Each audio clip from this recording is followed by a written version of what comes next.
ಇವತ್ತಿನ ವಿಡಿಯೋದಲ್ಲಿ ಒಂದು ಗುಡ್ ನ್ಯೂಸ್ ಒಂದಿಗೆ ಮಾಹಿತಿಯನ್ನ ಕೊಡ್ತಾ ಇದ್ದೀನಿ ಕಣ್ರಿ. ಇವಾಗ ನಮಗೆ ರಾಜ್ಯ ಸರ್ಕಾರದ ಗೃಹಲಕ್ಷ್ಮಿ ಯೋಜನೆಗೆ 2000 ಹಣ ಸಿಗ್ತಾ ಇದೆ, ಅಕ್ಕಿ ಹಣ ಸಿಗ್ತಾ ಇದೆ.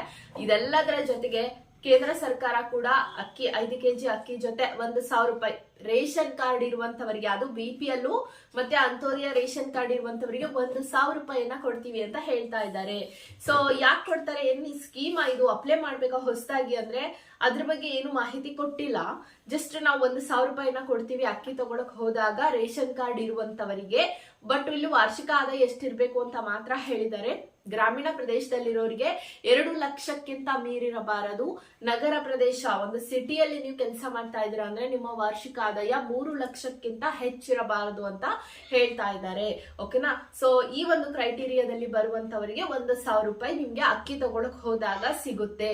ಸೊ ಇದನ್ನ ಅವರು ಮಹಿಳೆಯರಿಗೆ ಮಾತ್ರ ಕೊಡ್ತಾರಾ, ಸ್ಕೀಮ್ ಅಂಡರ್ ನಲ್ಲಿ ಕೊಡ್ತಾರಾ, ಅದ್ರ ಬಗ್ಗೆ ಕೇಳಿದಕ್ಕೆ ಇನ್ನು ಯಾರು ಮಾಹಿತಿಯನ್ನ ಕೊಡ್ತಾ ಇಲ್ಲ. ಸ್ವತಃ ಮೋದಿಜಿಯವರು ಅವರೇ ಕೊಡಬಹುದೇನೋ.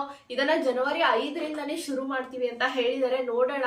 ಸೊ ನಾಳೆ ಬಿಟ್ಟು ನಾಳಿದ್ದು 2 ಡೇಸ್ ಅಲ್ಲಿ ಇದ್ರ ಬಗ್ಗೆ ಕಂಪ್ಲೀಟ್ ಮಾಹಿತಿ ಗೊತ್ತಾಗುತ್ತೆ. ಸೊ ನಿಮ್ ತಲೆಯಲ್ಲಿ ಇರ್ಲಿ, ನಿಮ್ಮಲ್ಲಿ ಸೆಂಟ್ರಲ್ ಗವರ್ನಮೆಂಟ್ ಇಂದ ಕೂಡ 1000 ರೂಪಾಯಿ ಬರುತ್ತೆ. ಬಟ್ ಯಾರಿಗೆ ಏನ್ ಟರ್ಮ್ಸ್ ಕಂಡೀಷನ್ ಅಂತ ಮಾತ್ರ ತಿಳಿಬೇಕಾಗಿದೆ. ಸೊ ನೆಕ್ಸ್ಟ್ ನಾನು ವಿಡಿಯೋದಲ್ಲಿ ಕನ್ಫರ್ಮೇಶನ್ ಒಂದಿಗೆ ವಿಡಿಯೋವನ್ನ ಮಾಡ್ತೀನಿ. Thank you so much.